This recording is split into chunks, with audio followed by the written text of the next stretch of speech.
G'day and welcome, my name's Cautious Pancake and today we're building a horde base on top of Dishong Tower, complete with its own super fun zombie slide. So for part 1 of this base, we're going to turn Dishong into a massive stairmaster for the zombie hordes. That's right, they are going on a health kick, and by the end of Horde Night, all the zombies are going to be sprinting like ferals. Actually, the intent of the stairs is the exact opposite. I want to see if we can slow the hordes so much that we get them to arrive at our base after the Horde Night is already over. If we can't do that, then we'll build a giant slide for the zombies, because let's face it, who doesn't love a giant slide? To start with, we want to get an understanding of how long it's going to take zombies to get to the top of the tower, so we have to fix up the staircase first, using normal steps, so that the zombies can run straight up. I'm doing the stairs too wide, just to make sure that there aren't going to be any chances of zombies getting caught up and blocked and hammering on the walls. Alright, stairs are done, and I've built this little window so we can see the zombies as they come up. Time to start a Horde Night. And to attach the camera, let's fly down the bottom and have a look and see what's happening. You can see them starting to run in now, and they're running into the hole in the wall. I actually knocked a hole in each of the 4 walls of Dishong to make sure that the zombies could come in quickly and easily regardless of which direction they come from. That'll help us get fairly consistent times when we compare different runs with different setups later on. Still waiting for the zombies. I think I can hear footsteps though, and here we go. So 10:29 is the time to beat. For part 2 now, let's run back inside and knock out the stairs that we put in and replace them just with standard concrete blocks. This will form a set of stairs that the zombies need to jump up each time, and the hope is that this will slow the zombies down significantly, especially if we do it the whole way up to the top of the roof. Now that we've finished converting the stairs to steps, let's kick off a new Horde Night and see if this changes things. Detach the camera and fly back down, see where the zombies are coming from. Where are you?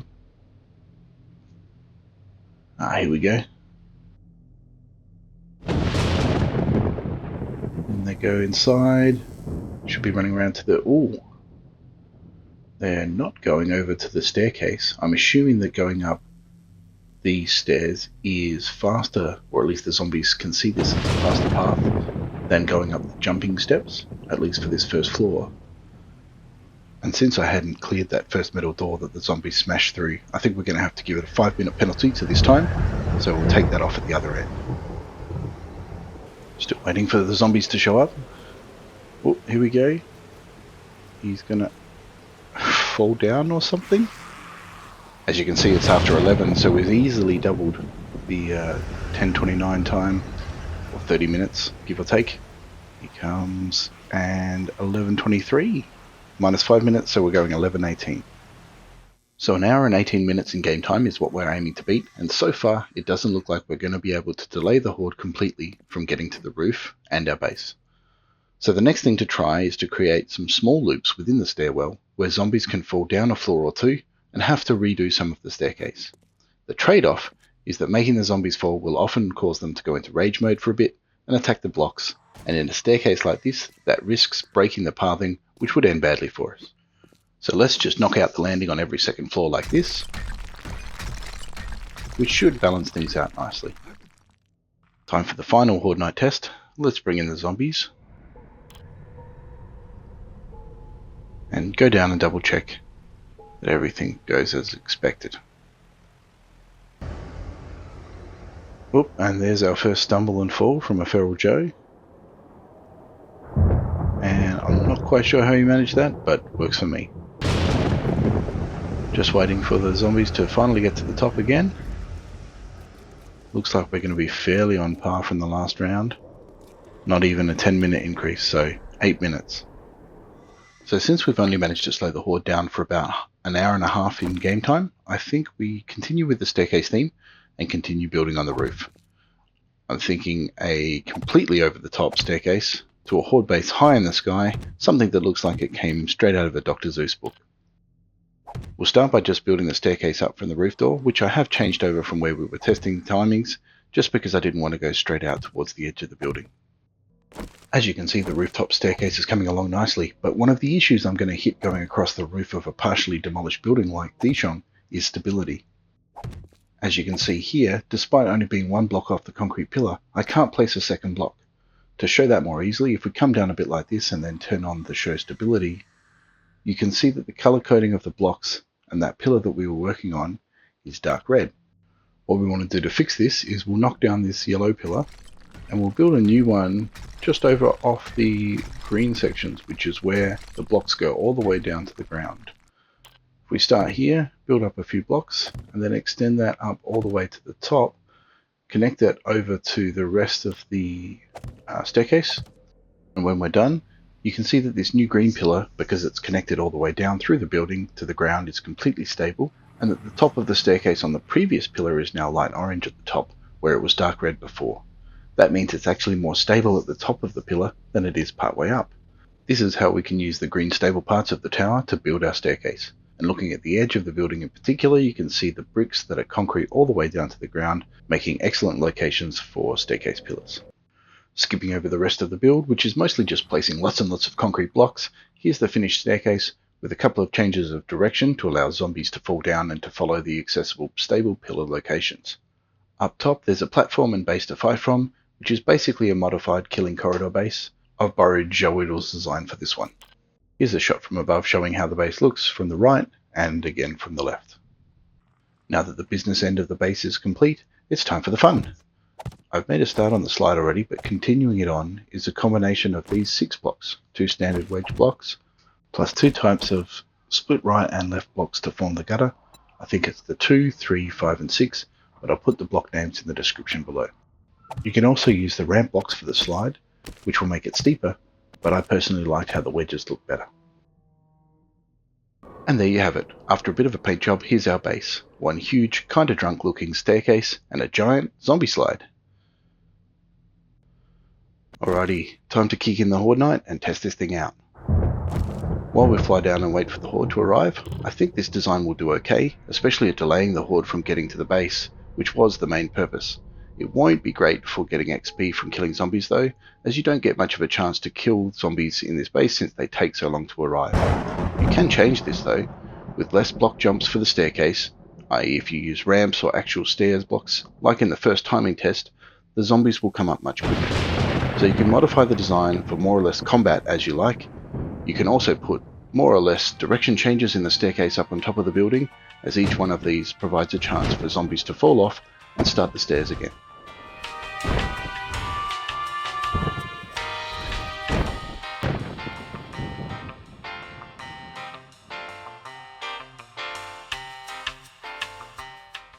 And there we go, first zombie on the roof after an hour and a half game time. So 25% of the Horde Night is already done, and they're just outside. Let's go and jump out on the balcony. It's time to start fighting. Once he appears, let's get in position. And not a bad start for me. Nice, 2 for 2. And watch that percentage of marksmanship drop. Here we go. Ah, come on. Maybe let's stop trying to shoot as they're moving horizontally past us until they turn the corner. That's better. Much easier to shoot when they're coming towards you. And there goes that soldier. So that's one of the first drop-offs that occurs on that corner. Nice, another headshot. Now I'm using the sniper rifle here with the 8x zoom scope, so that I've got a chance of actually seeing what I'm doing. Obviously you don't need to snipe at all if you're happy to just wait for the zombies to slowly make it way up. We'll obviously switch to the shotgun or the one of the machine guns as they get closer to the base itself.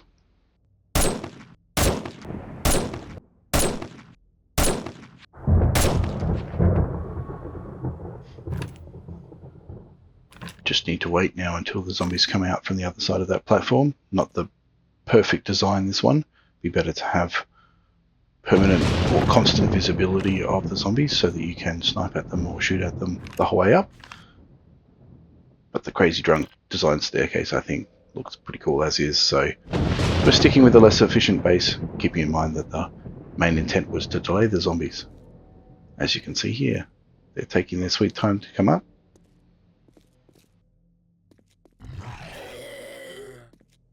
But are slowly getting closer and closer to our base. Back to business now. Oh, that was a horrid shot. Definitely need to edit that out later.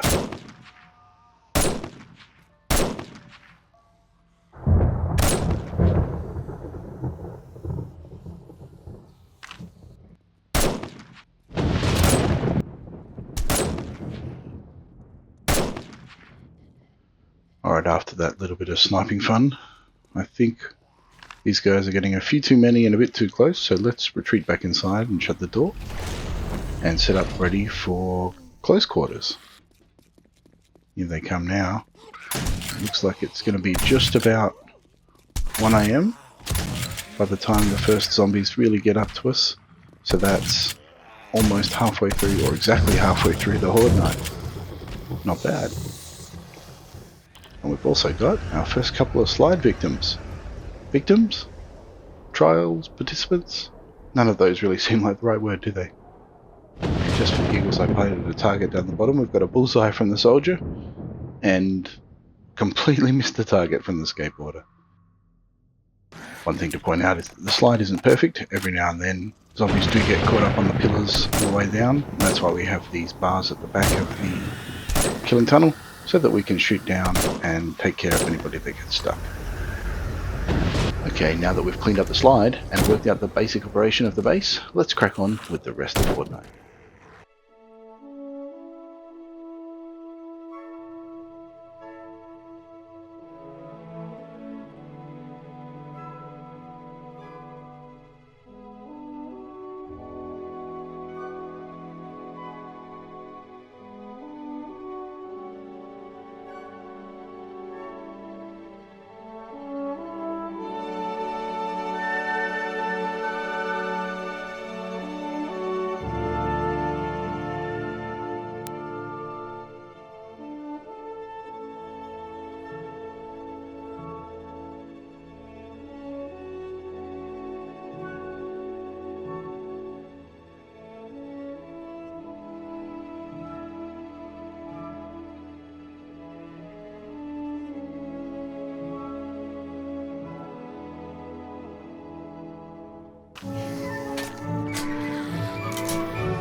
And that's Horde Night over.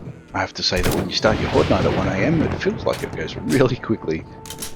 On the flip side, here's where one of the drawbacks of this base design becomes obvious, and that's the long stream of zombies that are still coming at the end of Horde Night.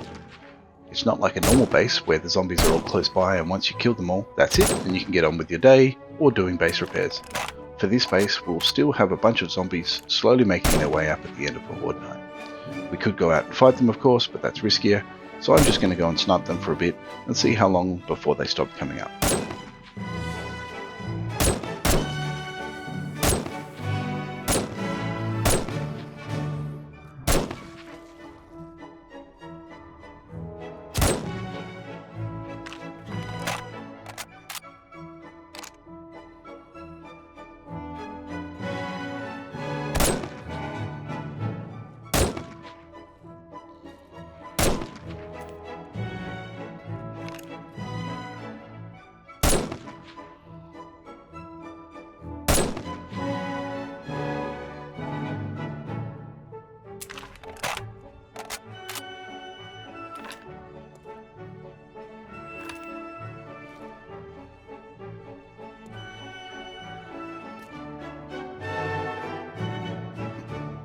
Well, that looks like all of them, and at just after 5 AM, it only took an hour after Horde Night to finish dealing with all of the leftovers, so not too bad.